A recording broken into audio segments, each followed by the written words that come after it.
meurs à petit feu. Et il n'y a personne pour me défendre. Il n'y a personne pour me défendre. Il n'y a personne pour me défendre.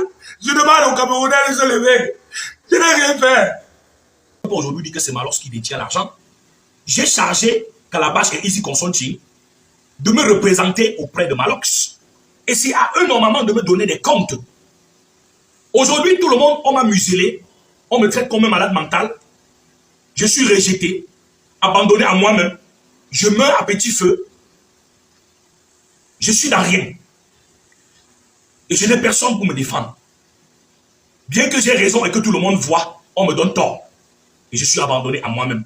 Mais je demande aux hommes de bonne foi, de bonne volonté et de bon sens, qui aiment la justice et la vérité, de se réveiller dans cette affaire.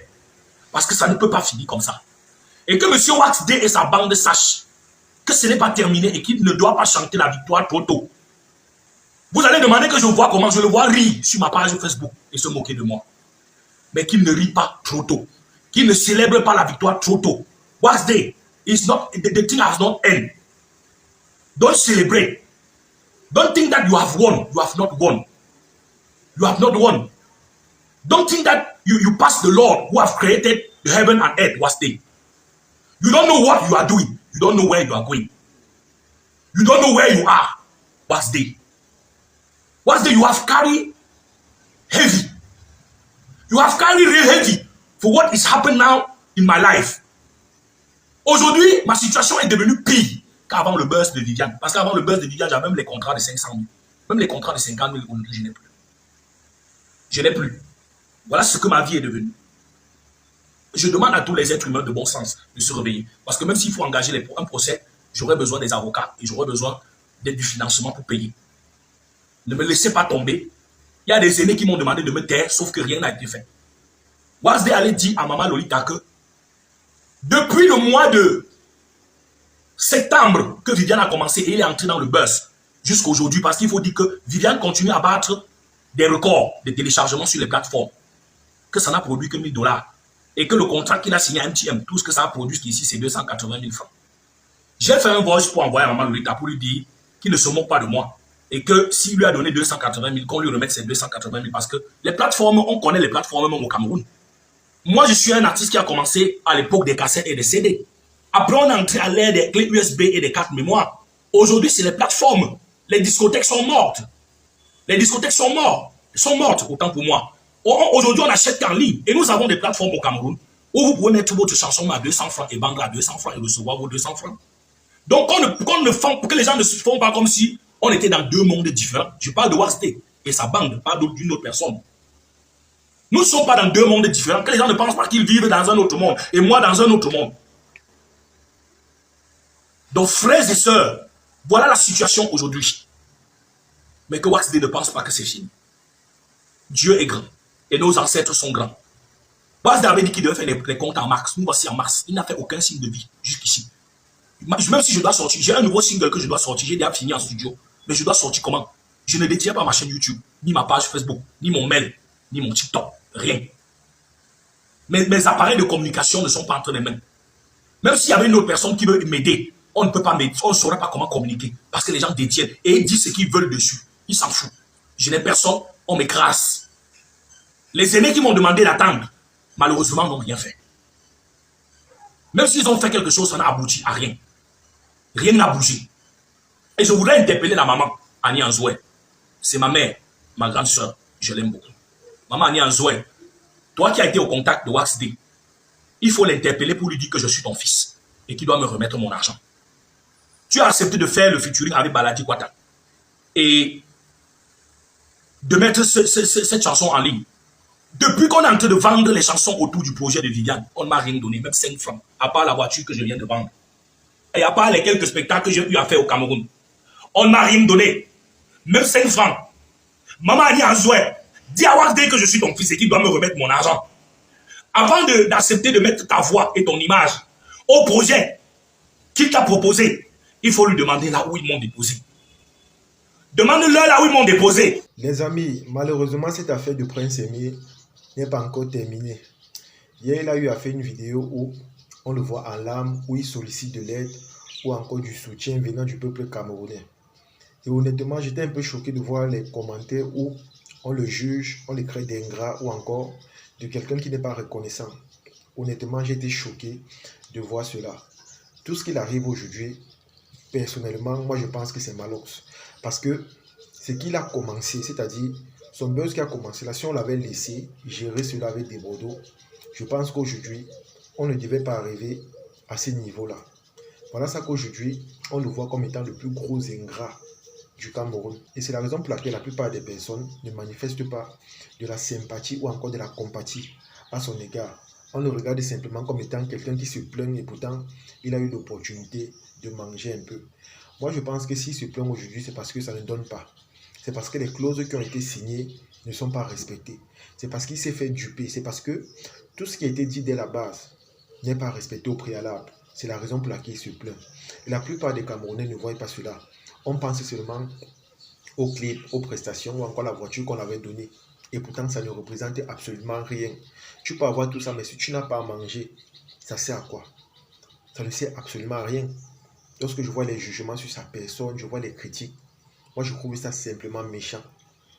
Je trouve ça méchant parce que c'est quelqu'un qui est venu, qui s'est ingéré dans ce buzz-là. Un buzz qu'on ne l'a pas appelé, on ne l'a pas invité, il est venu se présenter comme étant un justicier. Et lorsque ça s'est mélangé, ça s'est gâté, il est parti. Il a commencé à se comporter comme une victime en disant qu'il a fait tout, mais on l'a encore écarté. La question que moi je me suis posée, mais est-ce qu'à la base on t'avait invité? Non. Tu as voulu t'impliquer parce que tu avais tes problèmes personnels avec des Bordeaux. Et c'est comme ça que tu n'as même pas eu pitié d'un aveugle. Voilà Kossi qui est parti en Côte d'Ivoire. Et regardez vous-même, il a beaucoup gagné. Nous tous, on sait qu'il a beaucoup gagné. Voilà Bandova qui est également parti. On sait qu'il a beaucoup gagné. Ils sont tellement nombreux qui passent par là-bas pour se faire un réel nom. Parce que là-bas, en Côte d'Ivoire, c'est la plaque tournante du showbiz africain. Ils sont nombreux qui sont passés là-bas. Ils ont réussi à s'établir un nom. Prince Aimé également avait l'opportunité de partir là-bas et de se faire un nom et de gagner beaucoup d'argent. Mais à cause des mauvais conseils, à cause du regard des autres, à cause des mauvais jugements, c'est comme ça que lui-même, il n'a pas pris de bonnes résolutions. Et aujourd'hui, il est en larmes. Et vous êtes les premiers à vous moquer de lui en disant qu'il est mendiant, il n'est pas reconnaissant. C'est monté, c'est descendu. Honnêtement, c'est choquant. Et en ce qui concerne son manager Wasd, ce que moi je peux dire, c'est que ce monsieur, c'est pas quelqu'un d'honnête ou encore de juste. Dans le sens où, c'est vrai, il a offert une voiture à Prince Aimé, mais c'était un truc par intérêt. Il savait qu'il devait beaucoup manger derrière. Et vu que ça a commencé à se gâter, c'est comme ça qu'il a sorti son réel visage. Dans le sens où il dit un peu de partout, selon certains dits ou encore le Prince Aimé, que la chanson n'a pas réellement donné comme il pensait. Et aujourd'hui, ils sont à ce niveau que vous voyez. Moi, je pense simplement que ce que Wasd est en train de faire, c'est récupérer son argent qu'il a investi dans la voiture. C'est-à-dire, même si ça se gâte, il veut au moins récupérer son argent. Parce qu'il est inadmissible qu'il offre une voiture à quelqu'un, il ne gagne rien et l'affaire doit finir comme ça. Non. Il veut au moins récupérer son investissement. Et ça, c'est la mentalité des Camerounais. C'est-à-dire, si on fait quelque chose pour te faire plaisir, mettez en tête que ce n'est pas intérêt. Ce n'est pas parce qu'on t'aime trop, ce n'est pas parce que tu es trop talentueux, non. C'est parce qu'on sait ce qu'on peut gagner derrière toi. Et c'est un peu ce qui se passe. Et honnêtement, je suis trop choqué. Le voir en larmes, vu son état. Et je vois des gens ne pas manifester de la compatie. C'est tellement choquant. C'est tellement choquant. C'est vrai que Prince Aimé à la base, c'est quelqu'un d'ingrat. Parce qu'il faut le dire, quand ça commençait à donner, il ne répondait plus aux appels de ceux qui étaient là dès le début, c'est-à-dire Gâteau et d'autres personnes. Parce que lui aussi, il avait les yeux rivés sur tout l'argent que ça devait générer, sur toute la célébrité ou encore sa carrière qui allait prendre un envol considérable. Il avait ce regard-là, si je peux le dire ainsi, au sens figuré. Mais il ne s'attendait pas à ce que tout cela pouvait changer à un moment donné. Il ne savait pas que toute cette situation-là pouvait se renverser sur lui. Et voilà ça qu'aujourd'hui, il est retourné à la case de départ de la plus pire des manières. Dans le sens où, même ce qu'il avait au début, il n'a plus. Même le soutien qu'il avait, il n'a plus. Même les gombos qu'il avait, il n'a plus. Maintenant, aujourd'hui, il est comme ça. Rien ne marche, rien ne va. Comme il a dit dans sa vidéo, il est en train de sombrer dans la dépression ou encore dans la solitude extrême. Mais moi, je me demande au final, qu'est-ce qu'il veut? Parce que, d'une manière ou d'une autre, il se comporte aussi comme si la chanson Viviane était la chanson de sa retraite et tout. Moi, je pense qu'il doit simplement se concentrer sur d'autres chansons et sur sa carrière. Il doit laisser le passé au passé, c'est-à-dire il doit laisser Wasd avec ce qu'il a fait là, parce que le karma existe. Si Wasd a pu faire ça à un aveugle, c'est qu'il sur un jour, il va payer les pots cassés. Mais si chaque jour tu fais des vidéos pour parler de l'affaire de Viviane, à un moment donné, certaines personnes vont te voir comme étant quelqu'un de ridicule. J'ai même vu quelqu'un qui a dit que tu n'es pas le seul aveugle au Cameroun. Donc moi je pense que tu dois laisser ça tomber et aller de l'avant. C'est ça qui est le plus important. Le fait de tourner chaque jour sur les mêmes choses nous donne l'impression qu'au final, tu deviens ridicule. Et c'est ça qui n'est pas bon. Parce que même les Ivoiriens qui te soutenaient ne te gèrent plus, même les Camerounais ne te gèrent plus. Et au final, on se dit que peut-être que c'est même toi le problème. Essaie de te focaliser sur l'avenir et sur ce qui paraît plus important actuellement. Parce que tant que tu pleures là, moi je ne vois pas les Camerounais qui vont te soutenir. Parce qu'à la base, ils ne l'ont jamais fait. Donc c'est mieux que tu te concentres sur ta vie, sur ta carrière, sur ce qui est important ou encore sur ce qui peut te permettre d'avancer. C'est de ça qu'il s'agit. Les amis, c'est ici que se termine la vidéo. J'espère que vous avez aimé, j'espère que vous avez apprécié. Comme je vous ai dit, le fait de voir Prince Aimé en larmes pour une première fois me choque énormément parce que c'est quelqu'un qui s'est toujours battu seul. Et c'est vrai qu'il a eu l'occasion de sortir de l'obscurité, mais malheureusement, à cause de Malox et la mauvaise compagnie, il n'a pas pu faire des bons jugements ou encore prendre des bonnes décisions. Et aujourd'hui, on peut dire que c'est le karma de tout ça qu'il arrive aujourd'hui. Mais ce que je peux dire également, c'est que ne le laissons pas pleurer comme il le fait ou encore dans cet état solitaire. Parce que physiquement, il n'est pas d'abord apte. Prenons cela en considération. Il n'est pas apte. C'est vrai, il a fait des erreurs, c'est vrai, il a pris les mauvaises décisions, mais c'est comme ça arrive dans la vie, parce que l'erreur est humaine.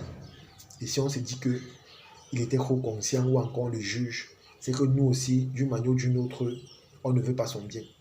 Donc comme j'ai dit les amis, essayons de voir les choses d'un angle plus positif et disons-nous que voilà, ce sont des choses qui peuvent arriver. Donc ceux qui peuvent l'aider, l'aident, ceux qui peuvent le soutenir, le soutiennent. C'est de ça qu'il s'agit. Partagez la vidéo au maximum et on se dit à la prochaine. Ciao.